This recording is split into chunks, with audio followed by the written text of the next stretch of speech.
Assalamualaikum. Welcome to Shah Group Educational Channel. This is your mathematics instructor Mohammad Faizan. Class metric, subject mathematics, chapter name is tangents of a circle. बेटा इस chapter का एक lecture हम पढ़ चुके हैं, हमने बेसिक कॉन्सेप्ट्स की बात कर ली है, इवन एक थ्योरम भी पढ़ चुके हैं, तो मजीद थ्योरम इस लेक्चर में हम देखेंगे। थ्योरम हमारे पास है the tangent to a circle and radial segment joining the point of contact and the center are perpendicular to each other। अब इसके लिए आपने पिछला लेक्चर जरूर देखा हो। पिछले लेक्चर और इस थ्योरम में क्या डिफरेंस है? पिछले वाले थ्योरम में आपसे कहा गया था कि एक परपेंडिकुलर लाइन है, प्रूफ करोगे ये उसका टेंजेंट है। अब इसका इन्वर्स कर दिया, कह रहे एक टेंजेंट है, प्रूफ करेंगे वो उसके परपेंडिकुलर लाइन है। तो डायग्राम हमारी बिल्कुल वही बनेगी जो लास्ट टाइम बनी थी। जैसे हमने एक सर्किल बनाया, एक लाइन बनाई, ओ से पी तक का जो है पॉइंट, यानी पी एक पॉइंट रखा जहां से टेंजेंट पास हो रहा है, और एक कोई भी पॉइंट हमने क्यू कंसीडर कर लिया कहीं पर भी इस ए बी लाइन पर, जिसको ओ से जोड़ दिया।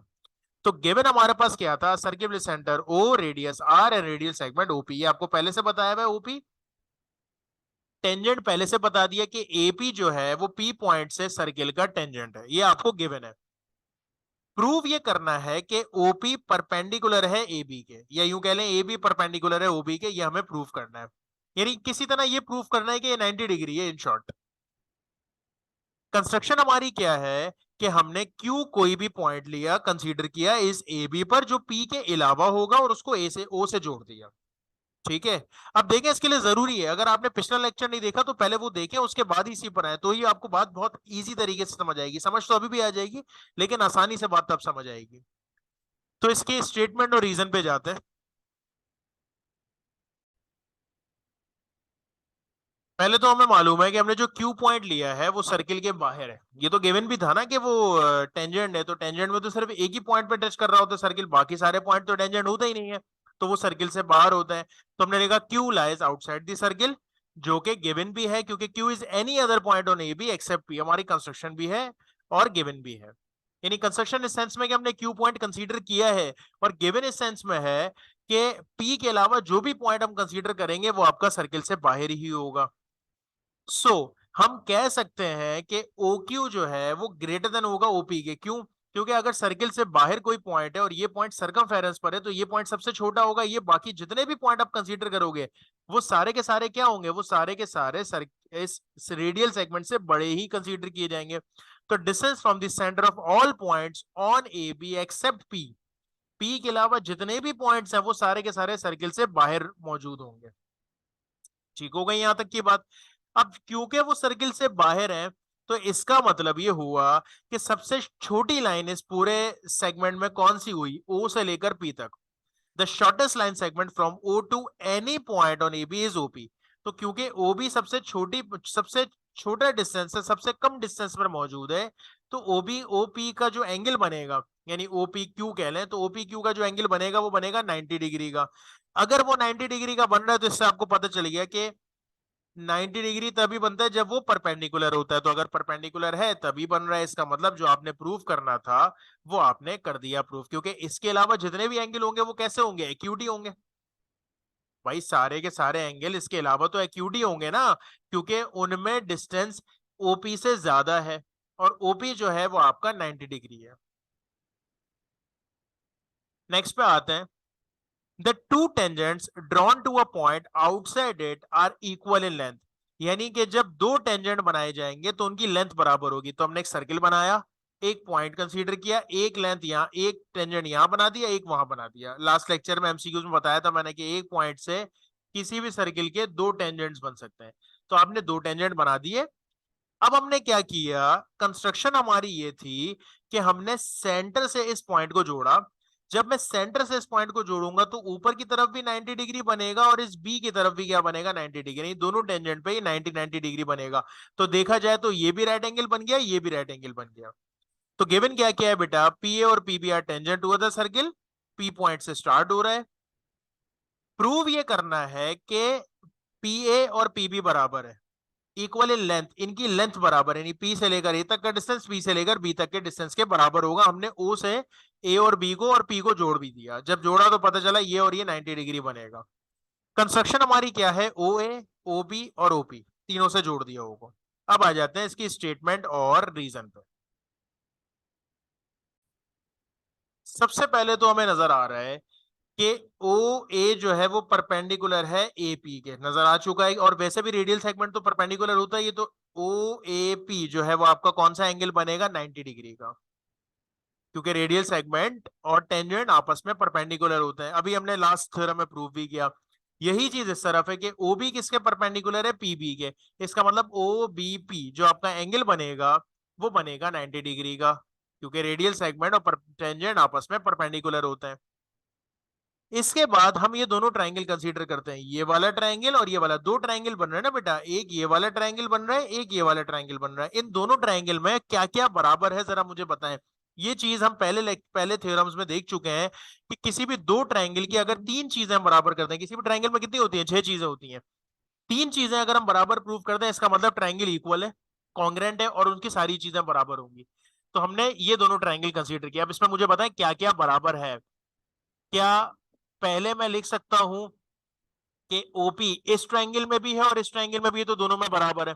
तो we can say that is common point, basically ये कॉमन साइड। और क्या बराबर है, ओ से ए तक का डिस्टेंस ओ से बी, क्यों, क्योंकि रेडियस है। भाई सेंटर से कहीं तक का भी डिस्टेंस लेकर जाएं आप सर्किल का, वो तो सेम ही होता है। तो ओ से ए और ओ से बी बराबर है, क्योंकि ये रेडियस है, radial segment of same circle. तीसरी चीज हमने अभी ऊपर प्रूव की कि एंगल ओ ए पी बराबर है ओ बी पी के, क्योंकि 90 डिग्री बन रहा है दोनों तरफ। तो ये हमने प्रूव भी किया था, ये हमने बता दिया कि ये दोनों ट्रायंगल बराबर है। जब किसी भी ट्रायंगल की तीन चीजें बराबर हो जाती हैं, तो इसका मतलब ट्रायंगल आपस में कॉन्ग्रेंट है। अगर ट्रायंगल कॉन्ग्रेंट है तो उसकी सारी की सारी चीजें बराबर होंगी। अगर सारी की सारी चीजें बराबर होंगी तो इसका मतलब ये हुआ बेटा कि मुझे बताएं, इसकी जो देखे ना, ओपी ओपी के बराबर रखा, ओ ए ओ बी के बराबर रखा, तो तीसरी साइड क्या बची, एपी किसके बराबर होगा, बीपी के, या यूं कह लें पी ए किसके इक्वल आ जाएगा, पीबी के। तो हमने लिख दिया P A is equal to PB. क्यों, congruence of triangle, corresponding side of congruent triangle. तो यही चीज आपको प्रूव करनी थी। नेक्स्ट हमारे पास है, इसमें दो पार्ट है 26.4 का, ए बी और बी बी है। तो पहले ये करते हैं। Can have two circles touch externally, the distance between their centre is equal to the sum of the radii. यानी दो सर्किल अगर आपस में एक दूसरे को एक्सटर्नली टच कर रहे हैं, तो इनके बीच का जो डिस्टेंस होगा वो क्या बनेगा, सम करने पर आंसर आएगा दोनों के रेडियस को। यानी कि दो सर्किल आपने बराबर बराबर में बनाए, वो ये कहना चाह रहे हैं एक सर्किल है, दूसरा सर्किल है, इन दोनों के जो सेंटर का ये देखें डिस्टेंस, सपोज करें ये 2 है और ये 3 है, तो टोटल डिस्टेंस जो बनेगा वो 5 बनेगा, ये कहना चाह रहा है वो। ठीक है, तो हमने दो सर्किल बनाए, दोनों के सेंटर पॉइंट कर दिए, एक ओ कर दिया, एक ओ डैश कर दिया, ताकि डिफरेंस हो जाए। ये वो पॉइंट है जहां पर ये दोनों एक दूसरे को टच कर रहे हैं। यहां से सेंटर, इसके सेंटर तक के डिस्टेंस को हमने आर कह दिया, रेडियस दूसरे को आर डैश कर दिया। आप ए और बी भी कर सकते हैं, मसला नहीं है, जो आप कहेंगे उसी हिसाब से नीचे लिखिएगा। और एक टेंजेंट गुजार दिया जो इन दोनों को टच करते हुए जा रहे हैं। ठीक है, हमने कहा circles with centre O and O dash having R and R dash respectively touching, एक दूसरे को टच कर रहे हैं किस पॉइंट पर, बी पर। और हमें नजर आ रहा है टेंजेंट से दोनों परपेंडिकुलर भी होंगे, ये बात भी हमारे जहन में होनी चाहिए। प्रूव ये करना है बेटा कि ओ से लेकर ओ डैश तक का जो डिस्टेंस होगा दोनों के रेडियस को प्लस करने पर आएगा, यानी कि आर प्लस आर डैश। ठीक है, कंस्ट्रक्शन हमारी ये है, एक कॉमन टेंजेंट हमने ड्रॉ किया ए सी, जो दोनों के सर्किल को टच कर रहा है। ज़ाहिर कॉमन है ना, तभी तो दोनों को टच कर रहा है। तो इस सर्किल को भी, इस सर्किल को, दोनों के लिए कॉमन टेंजेंट हमने ड्रॉ कर दिया ए से सी। अब हम इसको करते हैं प्रूव स्टेटमेंट और रीजन के जरिए, जो हमें प्रूव करना था। सबसे पहले तो हमारी कंस्ट्रक्शन के मुताबिक हमें नजर आ रहा है कि क्योंकि मैंने ये परपेंडिकुलर लिया था ना, एसी जो है ज़ाहिर है रेडियल सेगमेंट के तो परपेंडिकुलर होता है, हमने पिछले थ्योरम्स में देखी है ये वाली बात। तो इसका मतलब ये होगा बेटा कि ओ बी जो है वो एसी का परपेंडिकुलर है। ठीक है, अगर ओ बी एसी का परपेंडिकुलर है तो ये जो एंगल बनेगा ये बनेगा 90 डिग्री, लिख दिया 90 डिग्री। क्यों, क्योंकि टेंजेंट और रेडियल सेगमेंट परपेंडिकुलर होता है। यही बात हम दूसरे सर्किल के लिए करते हैं कि ओ डैश बी जो है वो परपेंडिकुलर होगा एसी के, दूसरे में भी यही कंडीशन। अगर ये दोनों 90 डिग्री, यानी कि ये भी 90 डिग्री है और ये भी 90 डिग्री है, तो दोनों को प्लस करने पर कितना आ जाएगा, 180 डिग्री ना। 180 डिग्री से आपको पता चला कि इन दोनों को प्लस करने पर, क्योंकि 180 डिग्री आ रहा है, तो इसका मतलब ये जो है वो एक स्ट्रेट लाइन है। ठीक है, अगर ये स्ट्रेट लाइन है तो आपको नजर आ रहा है कि वो स्ट्रेट लाइन का तो मतलब यही होता है कि ये तीनों पॉइंट्स कॉलिनियर हैं। और कॉलिनियर अगर हैं तो आप याद रखें बेटा, कॉलिनियर में ये, कॉलिनियर की पहचान ये होती है कि तीनों एक लाइन में आता है। अगर मैं कहूं ना ए बी और सी, तो ये कॉलिनियर पॉइंट्स है, तो ये एक लाइन में आएंगे। और इसका मतलब ये होगा कि ए से बी का डिस्टेंस प्लस बी से सी का डिस्टेंस बराबर होगा पूरे के। ठीक है ना, दोनों के डिस्टेंसेस को प्लस करेंगे तो टोटल के बराबर आ जाएगा। तो इसके मुताबिक हमने बता दिया कि ओ बी और ओ डैश क्या है, कॉलिनियर है, और बी लाइज इनके दरमियान, बी इनके दरमियान मौजूद है। इसका मतलब ये हुआ कि ओ से लेकर बी तक के डिस्टेंस को प्लस करेंगे बी से लेकर ओ डैश तक के डिस्टेंस में, तो टोटल आंसर जो आपका आएगा वो शुरू से एंड तक यानी ओ ओ डैश आएगा। इसी को अगर मैं यूं कह लूं कि ओ से बी का डिस्टेंस किसके बराबर है, आर के, और ओ डैश, एक सेकंड इसको सही कर ले, ओ से बी का डिस्टेंस और ओ डैश से बी का डिस्टेंस प्लस करने पर ओ ओ डैश आएगा। तो ओ से बी का डिस्टेंस आर है और बी से ओ डैश का डिस्टेंस आर डैश है। सही है, तो हमने इसकी जगह आर रख दिया, इसकी जगह आर डैश रख दिया। यही चीज हमें प्रूव करनी थी कि दोनों के रेडियसेस को प्लस किया जाएगा तो आपका टोटल आंसर आता है, और यही आपने प्रूव कर दिया। लास्ट थ्योरम 26.4 का बी कह रहे हैं टू सर्कल्स टच इंटरनली। अभी जो आपने काम एक्सटर्नली के लिए किया वही काम आपने इंटरनली के लिए करना है, बस फर्क पता है क्या है, एक्सटर्नली में सम हुआ था, इंटरनली में क्या आएगा, डिफरेंस आएगा। डिफरेंस मतलब माइनस करने पर आंसर आएगा। तो इंटरनली सर्किल कुछ ऐसे बनेंगे कि एक सर्किल उसके अंदर दूसरा सर्किल, वही काम किया, पॉइंट रख दिया बी जहां से हमने परपेंडिकुलर गिराया, यूं कह लें टेंजेंट लेकर आए। एक हमने सेंटर कह दिया ओ को, और छोटे वाले सर्किल का सेंटर कह दिया ओ डैश को। ये बड़े वाले सर्किल का सेंटर है और ये छोटे वाले सर्किल का सेंटर है, याद रखिएगा। ठीक है, गिवन क्या है अच्छा इसका रेडियस भी बता देते हैं। ओ से लेकर बी तक का जो पूरा डिस्टेंस है उसको मैं आर कह देता हूं, और ओ डैश से लेकर बी तक का जो डिस्टेंस है उसको मैं आर डैश कह लेता हूं, ताकि मुझे पता चल जाए।